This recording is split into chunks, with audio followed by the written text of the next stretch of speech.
Hello दोस्तों, नमस्कार। भोजपुरी लोकगीत आनंद में आप सबका बहुत बहुत स्वागत है। आज लेकर आई हूँ नाच गीत कहरवा है।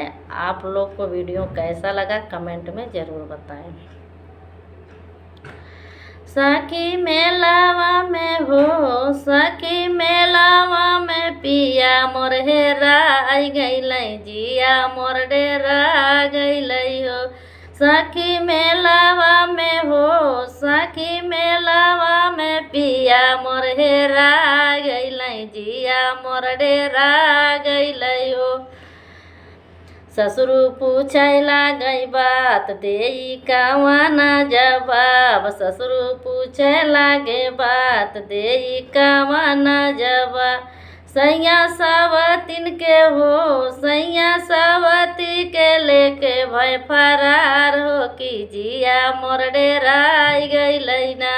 सैया सावती के लेके भय फरार हो, कि जिया मोर डेरा गइलै हो। पिया बम्बई सहरिया, पिया बम्बई सहरिया में हेराई गइलै, जिया मोर डेराई गइलै हो। पिया बम्बई सहरिया, पिया बम्बई सहरिया में हेरा गइलै, जिया मोर डेरा गइलै हो। जेठऊ पूछै लागै बात, देई कावा ना जवाब। जेठऊ पूछै लागै बात, देई कावा ना जवाब। सैया होटल में हो, सैया होटल में गइलै लुकाई हो, कि जिया मोर डेराई गइलै ना।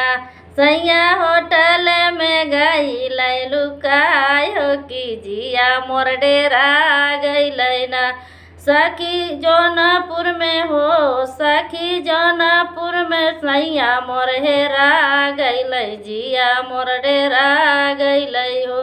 सखी जौनपुर में हो, सखी जौनपुर में सैया मोर हेरा गइलै, जिया मोर डेरा गइलै हो।